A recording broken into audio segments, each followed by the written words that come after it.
Good afternoon everyone. इसको of कैसे करोगे? कर दो उसी से। हाँ देखो, नहीं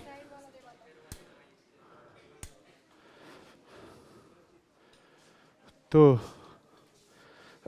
हम लोग कल लास्ट में बुद्ध की जीवनी पे बात कर रहे थे हम लोग, है ना। चर्चा जारी थी।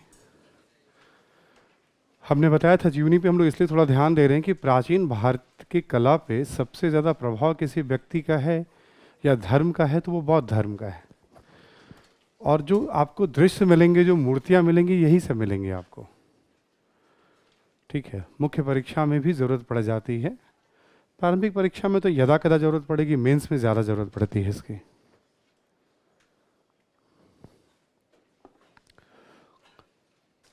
जीवन की 4 घटनाओं की बात आपसे हो गई थी। बुद्ध ने गृह त्याग कर दिया था और ज्ञान की प्राप्ति भी बुद्ध को हो गई थी। ज्ञान की प्राप्ति में बेसिकली जो उनका मेन प्रश्न था कि लोग दुखी क्यों हैं या खुश कैसे रह सकते हैं, इन सब चीज़ों के बारे में उन्हें अपनी समझ विकसित करनी थी और उपदेश देना भी शुरू कर दिया था।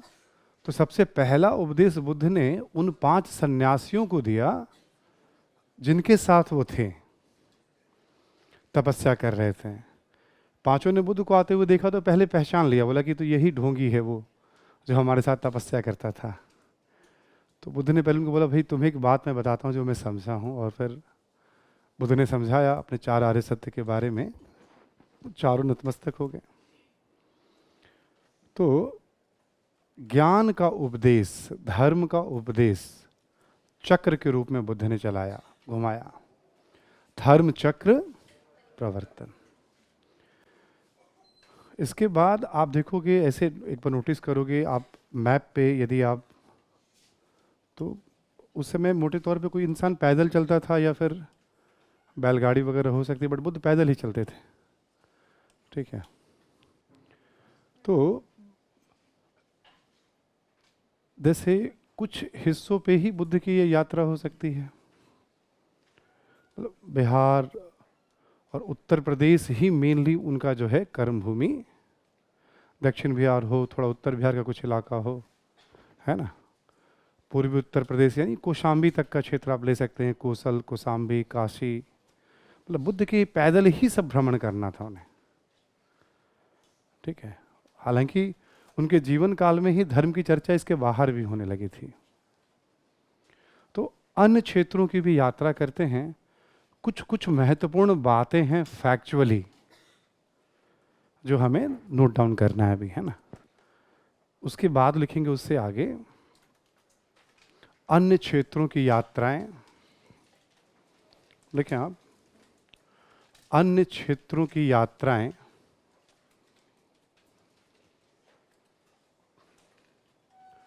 और उसमें जैसे लिखें आप राजगृह,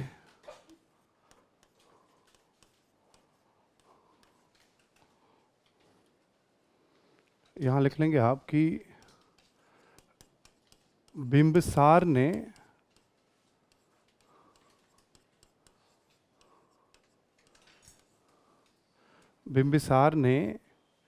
वेलुवन नामक विहार, बिंबिसार ने वेलुवन नामक विहार बुद्ध को दान में दिया।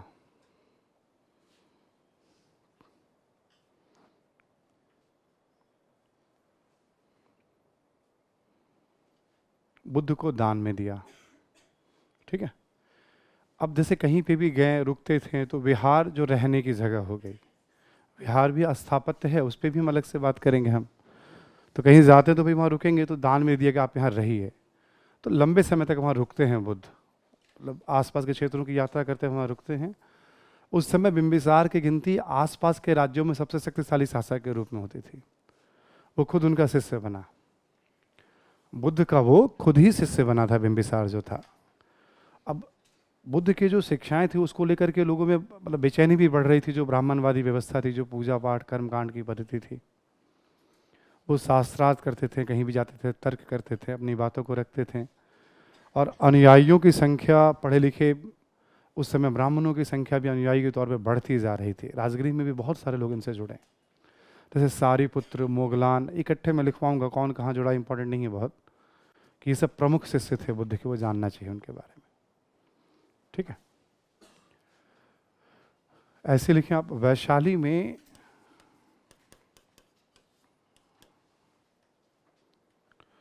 महिलाओं को बौद्ध धर्म में शामिल किया।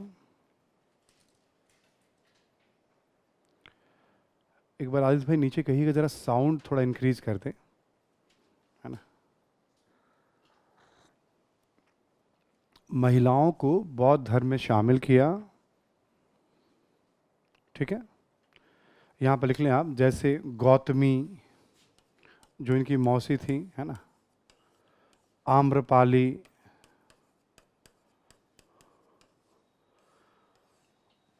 आम्रपाली उस समय बुद्ध के युग की, बिंबिसार के युग की, और इस क्षेत्र जो 5-7 राज्य थे यहाँ पे, उसमें सबसे महत्वपूर्ण गणिका, जो नृत्य वगैरह जो करती थी राज दरबारों में या अपने जहाँ वो रहती थी, है ना, तो इनकी कला और सुंदरता की बहुत चर्चा थी, कोई भी मंत्रमुग्ध हो जाया करता था। एक बार राजाओं ने शर्त लगाई कि भाई बुद्ध भी हो सकते हैं, बट सारे राजा शर्त हार गए थे। पहली शर्त जब लगाई थी विवाह के अवसर पे कि बुद्ध का तब भी ध्यान नहीं रमता था, तो लोगों ने शर्त लगाई, और आम्रपाली ने जब उन्हें आमंत्रित किया तो बुद्ध अपनी पत्नी के साथ पहुंच गए उसके घर पे। ठीक है, तो आम्रपाली ने कल्पना नहीं की थी कि बुद्ध ऐसा करेंगे, वो बेसिकली शर्त थी, है ना। और भी 1-2 अवसरों पे कोशिश किया गया, बट आम्रपाली खुद भी बहुत प्रभावित थी बुद्ध से। वो उस मुलाकात के बाद बहुत प्रभावित, उन्होंने कहा था जब भी आपको सत्य या ज्ञान की प्राप्ति होगी तो मुझे ज़रूर बताइएगा, ज़रूर आप एक बार। फिर प्रभावित हुई और वो भी शिष्या बन गई बुद्ध की। बहुत उस समय बौद्ध संघ को सेवा और जो कुछ कर सकते थे वो, तो उन्होंने भी वहाँ बौद्ध भिक्षुओं को रहने के लिए एक आम्र वाटिका, आम का बगीचा दान में दिया था। ठीक है, वैशाली, ऐसे लिखें आप। कपिलवस्तु,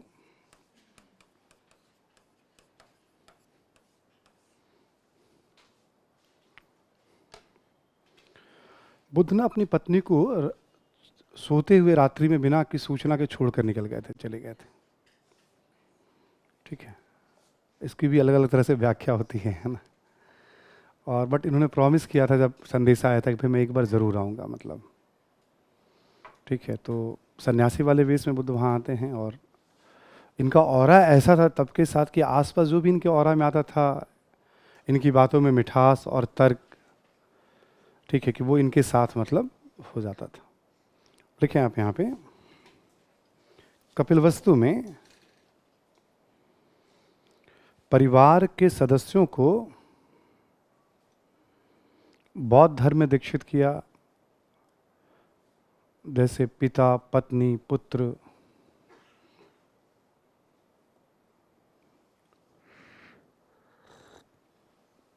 बौद्ध धर्म में शामिल किया, दीक्षित किया, जैसे पिता, पत्नी, पुत्र। और भी इनके चचेरे भाई वगैरह भी थे, जैसे आनंद इनका चचेरा भाई था, है ना। बहुत लोगों को दीक्षित किया था यहाँ पे जब आए थे कपिलवस्तु में। तो ठीक है, आगे लिखें आप।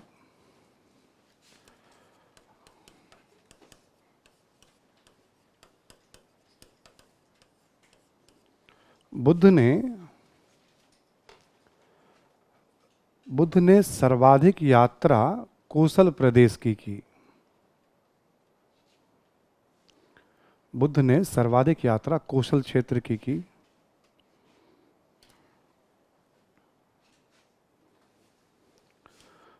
कोसल के एक शासक थे प्रसेनजित, इन्होंने पूर्वाराम विहार दान में दिया था।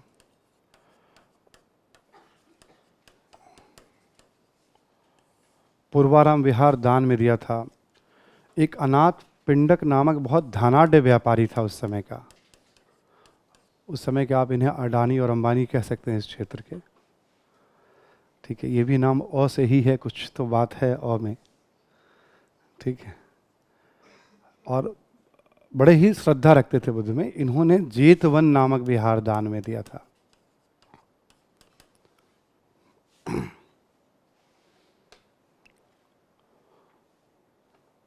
इनके बारे में भी शायद कहा जाता है कि लंबे समय से बीमार चल रहे थे और बुद्ध को आभास था, जैसे इस तरह की मतलब शक्तियों से युक्त थे। उन्होंने अपनी क्षमता का विस्तार किया था और कहा जाता है कि वो बस बुद्ध को पता था कि काफ़ी पीड़ा में है वो, और जैसे बुद्ध आते हैं बस बुद्ध का दर्शन करते हैं और प्राण का त्याग। ठीक है, जब बुद्ध की उम्र होने लगी थी, कभी कभी बीमार भी रहते थे बुद्ध, है ना, तो बुद्ध का ये था कि कहा जाता है कि चमत्कारी शक्तियों से युक्त तो थे वो, बट कभी भी बिलीव नहीं करते थे कुछ शक्ति का प्रदर्शन। प्रकृति के नियमों में छेड़छाड़ मत करिए, वो कहते थे। साधना से जो उन्होंने तब हासिल किया, ठीक है, कभी कभी सामाजिक कल्याण के लिए कुछ वो प्रयास कर सकते थे, बट वो उसका वो इस्तेमाल नहीं करते थे। कई शिष्यों को लगने लगा था, इस बात का आभास होने लगा था साधना के कारण ये लंबे समय तक नहीं रहेंगे। तो बुद्ध के जीवन काल में बहुत सारे शिष्यों ने अपना प्राण त्याग कि हम इस मतलब पीड़ा को मतलब हम सह नहीं पाएंगे जब हमारे गुरु, ठीक है, वो उस गुरु के लिए, ठीक है, जो जीवन को बदल रहा है, जो संसार को बदल रहा है, ठीक है, जो जीवन जीने की कला बता रहा है ना, जीवन कैसे जिए, ठीक है। तो सबसे ज़्यादा यात्रा उन्होंने कोसल प्रदेश की थी, श्रावस्ती की, ठीक है। नंबर्स भी लिखे रहते हैं किताबों में, 21 बार, है ना। पता नहीं गिनती कौन कौन करता रहा होगा, कहीं किसी किताब में उल्लेख होगा तो उसको गिन करके बता दिया 21 बार यात्रा की थी। कोसल प्रदेश में ही अंगुली माल डाकू का भी उल्लेख मिलता है। अंगुली माल नामक डाकू बुद्ध का शिष्य बना था कोसल में ही।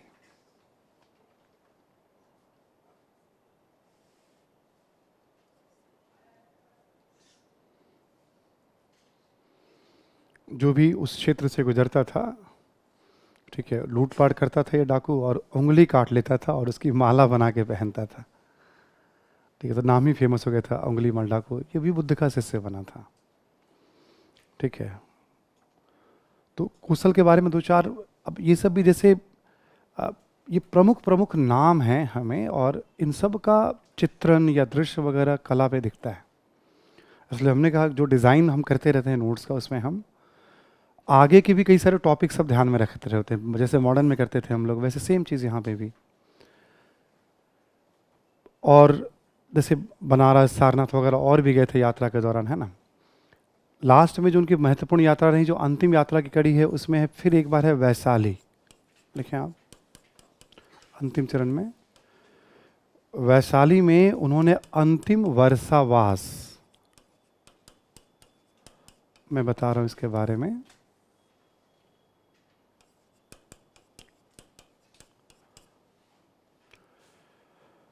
ठीक है, वर्षा के मौसम में बुद्ध जो होते थे वो लगभग 4 महीने एक ही जगह रहते थे, वो और उनके अनुयायी वगैरह जो होते थे, जो जहाँ हैं। 8 महीने प्रचार करते थे, 4 महीने वो एक ही जगह बारिश के मौसम में। तो उसको बौद्ध ग्रंथों में वर्षावास, और फिर यहाँ से वो चलते हैं पावा, ये क्रम है उनका, ठीक है, लास्ट का अंतिम का। वैशाली के बाद चलते हैं पावा, और एक चुंद नामक शिष्य के यहाँ भोजन ग्रहण करते हैं।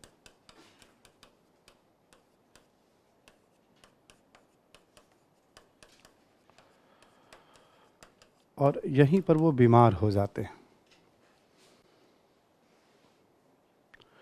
पावा में चुंद नामक शिष्य के यहाँ भोजन ग्रहण करते हैं और यहीं पर बीमार हो जाते हैं। क्या खाया था इसको लेकर विवाद है, ठीक है, कोई बहुत उसमें हमें भी नहीं जाने की ज़रूरत है। बस बीमार हो जाते, इन्हें आभास था। इन्होंने अपने जो आनंद इनके साथ हमेशा रहते थे उनको कह दिया था कि भाई देखो, अब मेरा अंतिम समय निकट है, मुझे अब वहाँ जाना है। जहाँ वहाँ भी इन्होंने किसी को वादा कर रखा था, और अंतिम सांस कहाँ लेना है लगभग तय था इन्हें, ठीक है। शिष्य के पास भोजन, वहीं बीमार हो जाते हैं, और इसके बाद वो कुशीनगर जाते हैं। कुशीनगर में ही अंतिम उपदेश देते हैं अपना।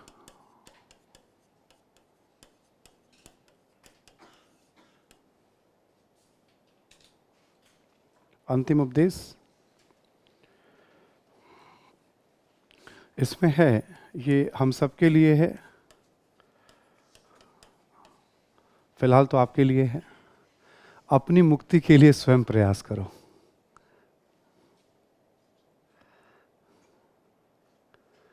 ठीक है, जिनसे जो सीखते हो सीखो, लेकिन प्रयास स्वयं करो, कहते हैं। सबको कहते हैं कि भाई अपनी मुक्ति के लिए स्वयं प्रयास करना होगा सबको। और यहीं पे कहते हैं कि मेरे पश्चात, ठीक है, मेरे उपदेश ही, मेरे उपदेश ही शास्ता यानी गुरु होंगे। मेरे पश्चात मेरे उपदेश ही शास्ता होंगे यानी गुरु होंगे। ठीक है, मेरे पश्चात मेरे उपदेश ही शास्ता होंगे यानी गुरु होंगे। ठीक है, तो कोई उत्तराधिकारी घोषित नहीं किया इन्होंने। इन्हें पता था कि उत्तराधिकारी में फिर विवाद बढ़ना, और इन्होंने उपदेश के बारे में कहा था कि मेरी बातें अच्छी लगे, तर्कपूर्ण लगे, तभी स्वीकार करना। नए नए परिवेश में मेरी बातों की व्याख्या बदल सकती है, आप बदल सकते हो। मतलब बहुत व्यवहारिक चिंतक में गिनती होती, नहीं कि हमने जो कह दिया वो, जैसे आपने कहा अंतिम सत्य है, इसका मतलब फिर आपने तर्क की सीमा को आपने रोक दिया, वैज्ञानिक चिंतन को आपने रोक दिया। ठीक है, उन्होंने कहा नहीं, आप उसकी व्याख्या कर सकते हैं और तब स्वीकार करिए जब आपको लगे कि स्वीकार योग्य है। ठीक है, तो कुशीनगर में ही 483 ईसा पूर्व में साल वृक्ष के नीचे, जन्म भी साल वृक्ष, मृत्यु भी साल वृक्ष, महापरिनिर्वाण,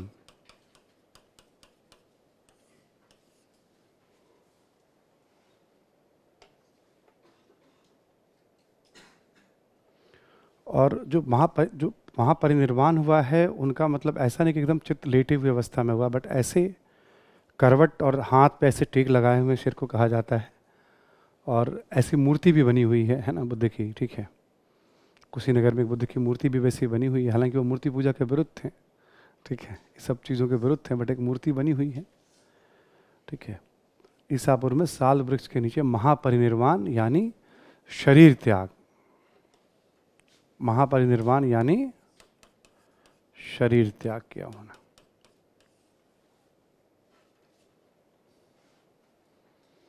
ठीक, तो ये है। अब जैसे साल वृक्ष आया, पीपल वृक्ष आया, तो आपके पास 10, 15, 20 संकेत हो गए हैं यहाँ, जिसके आधार पर आप कुछ कह सकते हो, समझ सकते हो इनके बारे में। ठीक है, अब हम लोग लिखेंगे, लिखें आप, बुद्ध की प्रमुख, हाँ इसमें एक लिख लीजिएगा पॉइंट जो यूपीएससी में 2 बार सवाल बैक टू बैक पूछा गया था। लिखें, अवंती के शासक प्रद्योत ने, अवंती के शासक प्रद्योत ने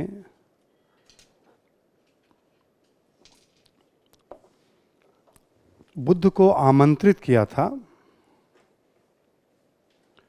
अवंती के शासक प्रद्योत ने बुद्ध को आमंत्रित किया था, लेकिन बुद्ध नहीं जा पाए और अपने शिष्य महाकच्चायन को भेजा था।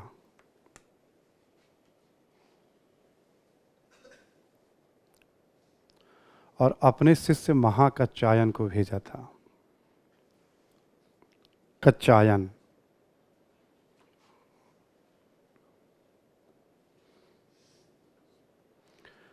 कच्चायन को भेजा था। यहीं पे लिख लें आप नोट में दूसरा पॉइंट, बुद्ध के प्रमुख शिष्यों के नाम।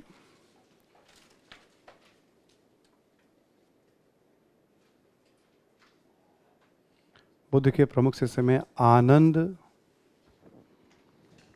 उपाली, आनंद, उपाली,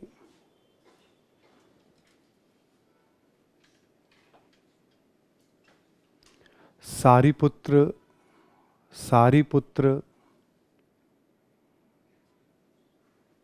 सारिपुत्र, मोगलान,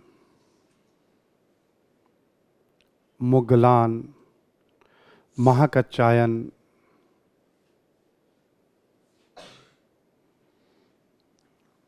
इत्यादि कर दीजिए आप।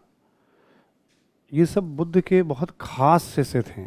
इसमें आनंद जो था, कहा जाता है हर पल हर क्षण बुद्ध के साथ ही रहा था वो, जब से वो शिष्य बना था वो। ठीक है, मतलब इसमें भी सबसे ऊपर वाली कैटेगरी में आनंद आते हैं। उनके रिश्तेदार थे, भाई वगैरह लगते थे रिश्ते में। अब लिखें बुद्ध की प्रमुख शिक्षाएं, टीचिंग्स।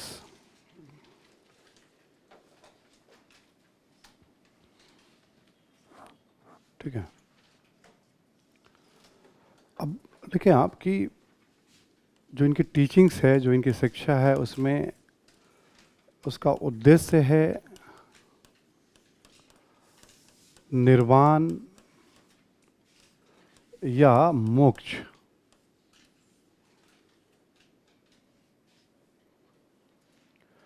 निर्वाण या मोक्ष की प्राप्ति। ठीक है, अभी महापरिनिर्वाण का मतलब हमने बताया था शरीर का त्याग। यहां है निर्वाण या मोक्ष की प्राप्ति। लिखें अर्थात दुखों से मुक्ति।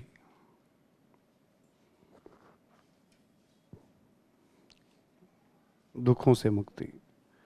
ठीक, इनके लिए कहते हैं कि भाई जो मेन लक्ष्य है इनकी शिक्षा का, दुखों से मुक्ति, जो ज्ञान प्राप्त किया था इन्होंने, और ये जीवन में संभव है, इसके लिए शरीर त्याग आवश्यक नहीं है। बट एक बार आपने निर्वाण प्राप्त कर लिया तो दोबारा आपका पुनर्जन्म नहीं होगा। एक बार आपने निर्वाण जीवन में समझ, जैसे बुद्ध को तो निर्वाण प्राप्ति के बाद वो उपदेश दे रहे थे, ज्ञान प्राप्त। ठीक है, बुद्ध को मोक्ष मिल चुका था, ये बात समझ में आ चुकी थी, जीवन उस हिसाब से उन्होंने अपना ढाल लिया था। तो निर्वाण प्राप्ति के बाद निरंतर वो उपदेश देते रहे, ज्ञान का प्रसार करते रहे। ठीक है, तो उद्देश्य क्या है? निर्वाण या मोक्ष की प्राप्ति, अर्थात दुखों से मुक्ति। ब्रैकेट में लिख लें आप, यह जीवन में संभव है, जीवन काल में संभव है ना। इसका दूसरा मतलब ये होता है शरीर, ऐसा नहीं कि मरने के बाद ही मुक्ति मिलेगी। ठीक है, बुद्ध इस तरह की बात रखते हैं। एक अगला पॉइंट लिखें, इसी संदर्भ में 4 आर्य सत्य का उल्लेख करते हैं।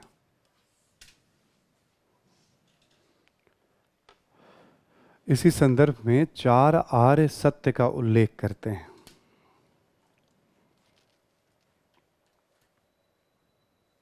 फोर नोबल ट्रुथ, चारों के नाम लिखेंगे आप। एक लिख लें आप, संसार में दुख ही दुख है।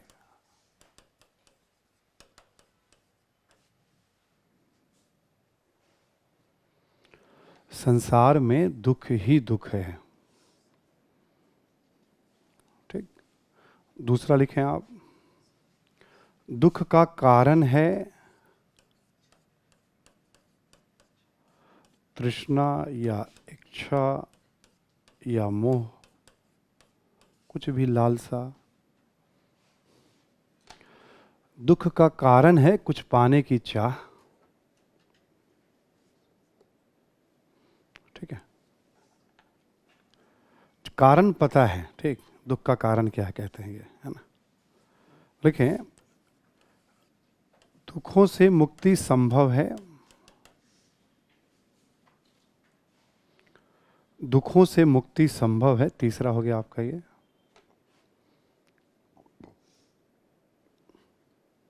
ठीक है, लिखें, इसके लिए अष्टांगिक मार्ग, अष्टांगिक मार्ग या मध्यम मार्ग,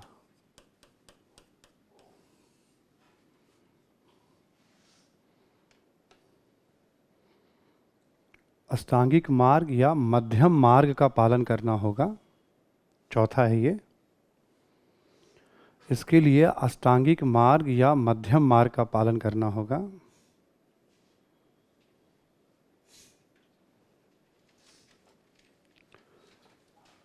इसमें बेसिकली बुद्ध ने 8 बातों का उल्लेख किया, इसलिए अष्ट कहते हैं, अष्टांगिक।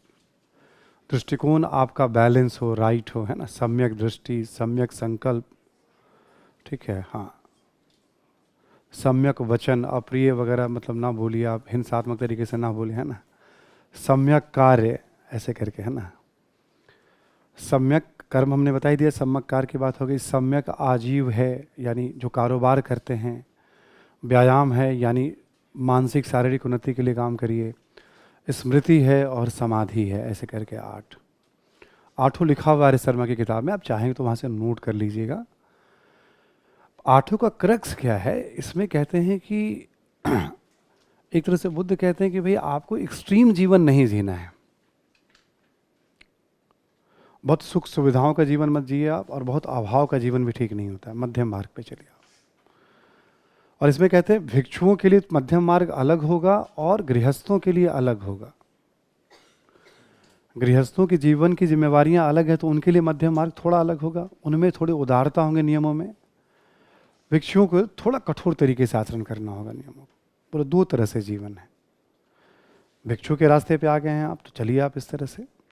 सांसारिक जीवन में हैं आप, तो आप जैसे विवाह तो करना पड़ेगा, वहाँ ब्रह्मचर्य का मतलब ये नहीं कि विवाह नहीं करेंगे आप, ठीक है। अब जीवन ऐसा है, कुछ ना कुछ तो आप संग्रह करेंगे ही जीवन को चलाने के लिए आप। तो भिक्षुओं के लिए अलग, कुछ भी ग्रहण नहीं करना, कुछ भी संग्रह नहीं करना, और उपासकों के लिए, गृहस्थों के लिए अलग। एक एग्जाम्पल प्रायः वो कहते हैं कि वीणा की तार को इतना मत ऐठो कि वो टूट जाए, और ना ही इतना ढीला छोड़ो कि उससे आवाज ही ना निकले। बुद्ध ने एक बार ढीला छोड़ दिया था तो मूर्छित हो गए थे, और खीर खाएं तब जाके फिर वीणा की तार में जो है कंपन और आवाज, याद है ना। कठोर तपस्या की तो ऑलमोस्ट निकल लिए थे, बच गए उस समय, मतलब चूंकि बहुत कुछ था, ठीक है। समझाने की भाषा में कह रहा हूँ, मतलब तो वो मध्यम मार्ग की बात करते हैं। और ये आठों क्या है, बेसिकली आचरण से संबंधित नियम हैं। अष्टांगिक मार्ग क्या है, आचरण और अभ्यास से संबंधित। लिख लें आप ब्रैकेट में, अष्टांगिक मार्ग है आचरण एवं अभ्यास से संबंधित नियम।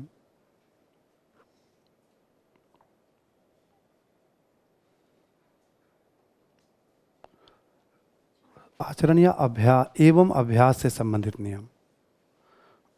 कैसे अपने आप को बेहतर एक संतुलित इंसान के रूप में स्थापित, और उन सब चलते चलते आपको वो ज्ञान हो जाएगा और दुखों से आपको मुक्ति मिल जाएगी, बुद्ध कहते हैं इसमें। पूरा आठों आप देखेंगे ना, क्रक्स जो उसका आचरण और अभ्यास, प्रैक्टिस वगैरह कैसे करिए आप। इसमें ये नहीं कितनी बार पूजा करें, कितनी बार मंत्र पढ़ें, कितनी बार तीर्थ यात्रा करें, कितनी बार परिक्रमा करें, कौन किसको पकड़ें आप, ठीक है, जो आपको मतलब मोक्ष दिलाएगा। बोले किसी को पकड़ने की जरूरत, कोई भी इस पे चल करके, इससे ज्यादा सरलता तो कुछ हो ही नहीं सकती। कोई भी इस पे चल सकता है खुद से, इसमें कोई भेदभाव नहीं है। बाकी हमने एक समझाने के लिए बात बताई थी, लिखवा भी दूंगा। भिक्षु के लिए और उपासकों के लिए अलग अलग बातें होती थी, ठीक। तो 4 आर्य सत्य का संबंध बौद्ध धर्म से है, बुद्ध की शिक्षाओं से है ना। कहते यही है क्रक्स। ज्ञान की प्राप्ति में भी बुद्ध को यही प्राप्त हुआ था। ठोस जो बात समझ में आई उन्हें कि संसार में दुख है, क्योंकि जीवन ऐसा है तो लगाव तो रहेगा ही, ठीक है। कुछ पाने की चाहत ही तो आपको यहाँ खींच के लाई है, और मुझे भी कुछ तो चाह है ना।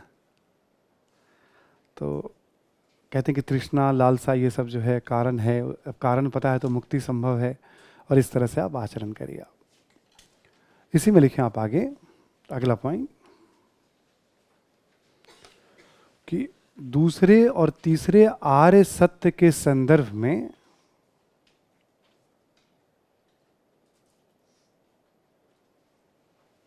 दूसरे और तीसरे आर्य सत्य के संदर्भ में बुद्ध ने प्रतित्य समुत्पाद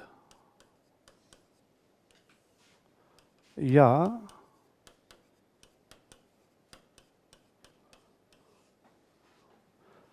प्रतित्य समुत्पाद या कार्य कारण सिद्धांत को समझाया।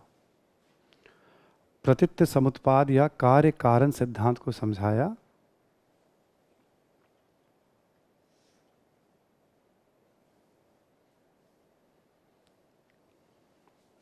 ठीक है। इसी में लिखें 12 कड़ियों, 12 कड़ियों या चरणों के माध्यम से, 12 कड़ियों, कड़ी या चरणों के माध्यम से, स्टेज, चरणों के माध्यम से संसार में जन्म पुनर्जन्म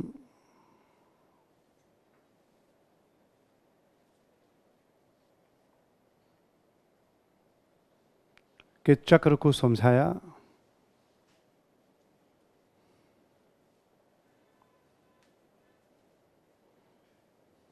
ठीक है, ऐसे बताते हैं अविद्या, संस्कार, विज्ञान, नाम रूप, छायतन, स्पर्श, वेदना, संज्ञा, ऐसे करके वो जरा मरण तक, अविद्या से लेकर जरा मरण तक 12 स्टेज बताते हैं कि क्यों व्यक्ति का जन्म होता रहता है। अब शुरुआत करते हैं अज्ञानता के कारण, इग्नोरेंस के कारण। हम ये बात समझ नहीं पाते हैं, ठीक है, कि ये हमें बार बार खींच कर ला रहा है, जो हमें लालसा है, तृष्णा है इस दुनिया में। ठीक है, तो अविद्या के कारण, अज्ञानता के कारण। ठीक है, तो 12 कड़ियों के माध्यम से उन्होंने इस चक्र को समझाया है। इसमें लिख लें आप, इसका प्रारंभ अज्ञानता से होता है।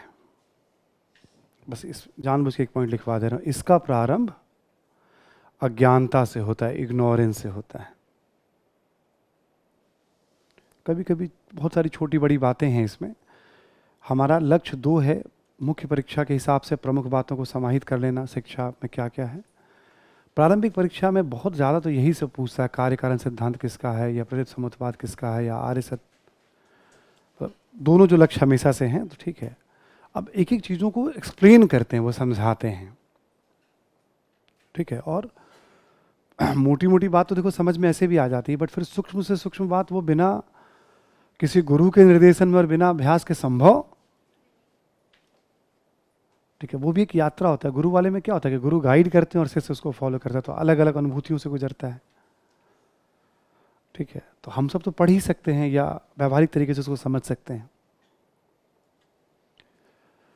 तो एक प्रतीत समुत्पाद को कार्य कारण कहते हैं, और इसके बारे में एक आइडिया हमने आपको दे दिया। नेक्स्ट पॉइंट लिखें आप, बुद्ध ईश्वर एवं आत्मा को नहीं मानते थे।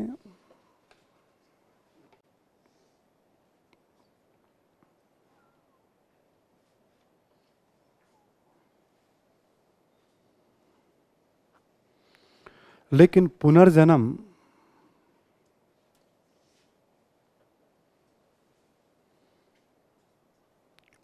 पुनर्जन्म एवं कर्म फल को स्वीकार करते थे।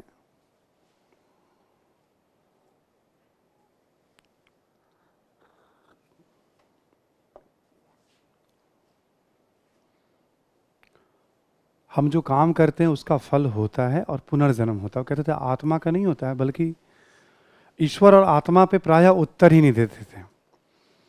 ऐसा कोई दार्शनिक बहस जो लोगों को खामखा उलझाए, उस पर बोलते थे इसको छोड़ दो। कहते हैं हम जो करते हैं उससे एक चरित्र का निर्माण होता है, और फिर चरित्र के पुनर्जन्म की बात एक तरह से वो इस एग्जाम्पल दे कैसे समझाया है कि समुद्र में एक लहर उठती है, ठीक है, जैसे उठी, फिर लहर गिरी, फिर दूसरी लहर उठी। तो जो दूसरी लहर है वो पहली नहीं है। पहली लहर उठी फिर गिर गई, बट पहले के बिना फिर दूसरी लहर नहीं उठ पाएगी, मतलब वो कहते हैं। ठीक है, सूक्ष्म तरीके से कई सारी बातों को इसमें समझा रहे हैं, बट एक कॉमन एग्जाम्पल ये दिया जाता है। बुद्ध ने इस तरह की बात कभी कही है, और किसी किसी किताब में ये उल्लेख मिलता है। तो कहते हैं इसमें आत्मा का कोई रोल नहीं है, वो कहते हैं। ठीक है, ऑब्जेक्टिव में कभी पूछ सकता है ईश्वर आत्मा को मानते थे या नहीं मानते थे। जैसे आत्मा को नहीं मानते हैं तो अनात्मवाद ऐसे एक वर्ड कभी मिलेगा, आत्मा को नहीं मानने वाले। लेकिन जो हम काम करते हैं उसका फल होता है, और पुनर्जन्म को मानते थे, चरित्र के पुनर्जन्म की बात करते थे। आगे लिखिए अगला पॉइंट, लिखिए पुरोहितवाद, पुरोहितवाद, अंधविश्वास,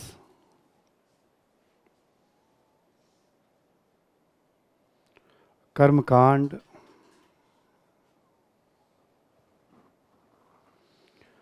इत्यादि की कठोर शब्दों में आलोचना की।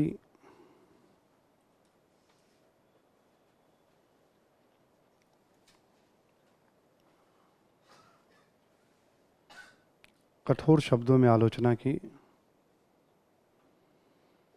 ठीक है। तथा वेदों को भी अपौरुषेय नहीं माना, वेदों को भी अपौरुषेय नहीं माना।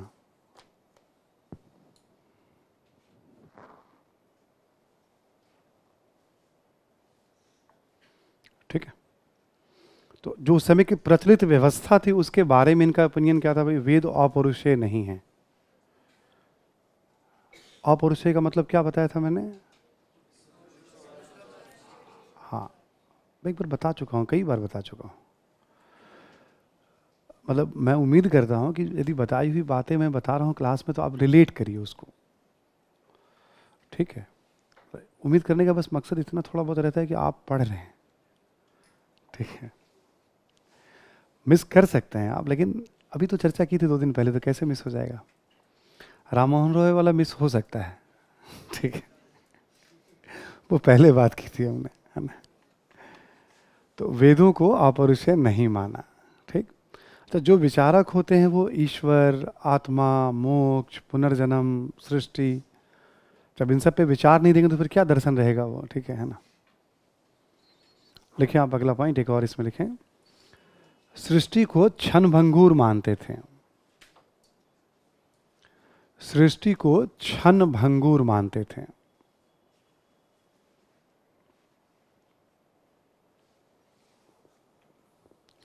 क्षण भंगुर, नासवान, क्षय होने वाला। वो कहते थे सृष्टि का क्षय तय है, मतलब लगातार क्षय हो रहा है इसका। उनका अपना दृष्टिकोण था सृष्टि को लेकर के। तो ये सारी बातें आप देखेंगे, कैसे मुक्ति मिलेगी, किस तरह का, इसमें कहीं देखोगे आप कोई मंत्रोच्चारण की बात है नहीं, कोई पूजा पाठ की विधि की बात है नहीं, कोई तीर्थ यात्रा की बात है नहीं, क्योंकि जो व्यवस्था प्रचलित थी किसी देवी देवता की बात है नहीं, उसके विरुद्ध आकर के केवल आचरण करिए आप। इससे सरल कोई विश्वास का तरीका मतलब नहीं हो सकता। बाद में इसमें भी कॉम्प्लिकेशंस आएंगे, ठीक है, बट ऐसे देखा जाए तो बहुत, उसको भी 2 भागों में बांट दिया कि भाई जो गृहस्थ जीवन जी रहा है उनके लिए ये नियम, और इस पे चलिए आप आगे लिखें आप अगला पॉइंट। वर्ण व्यवस्था, जाति प्रथा, छुआछूत,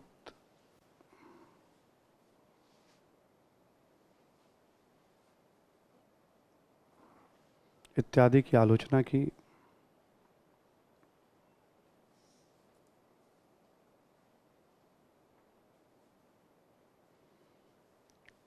लिखें समानता, इसी में लिखें हाँ, समानता, दया, मित्रता का उपदेश दिया।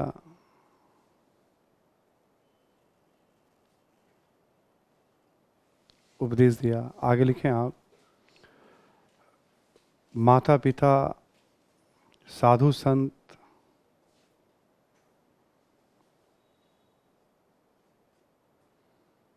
एवं बड़ों को सम्मान देने की बात कही।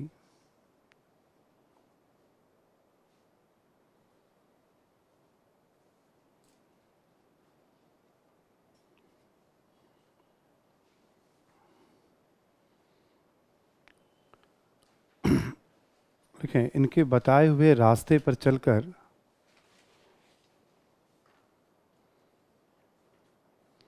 समाज का कोई भी व्यक्ति, इनके बताए हुए रास्ते पर चलकर समाज का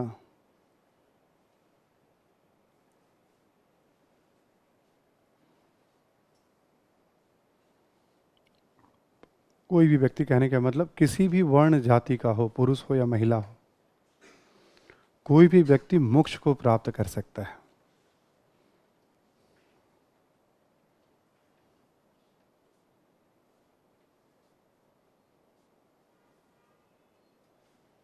ठीक है, कोई भी व्यक्ति मोक्ष को प्राप्त कर सकते हैं इनके बताए पर।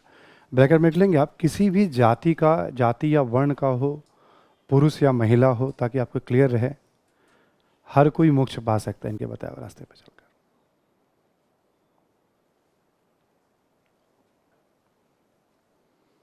देखिए, इन्होंने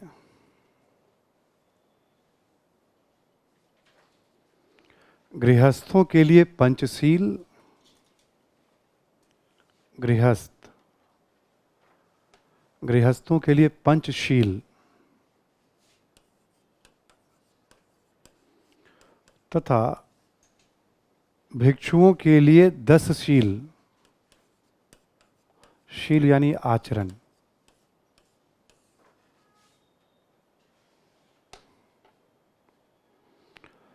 10 शील का भी उपदेश दिया।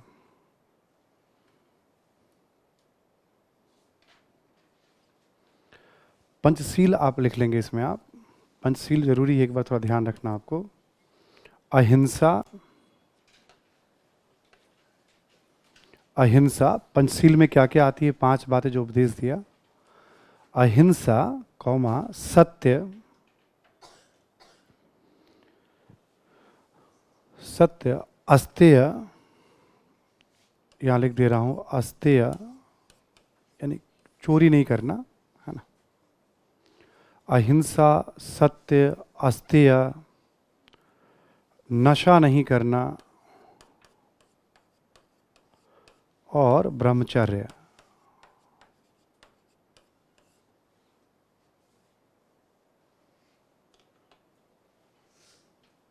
ठीक है।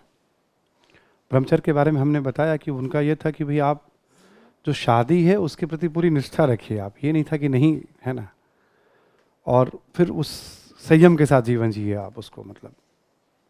और भिक्षुओं के लिए था कि उन्हें शादी नहीं करनी है, या भिक्षु जीवन जी रहे हैं आप, तो भिक्षुओं के लिए नियम ना कठोर हो जाते थे।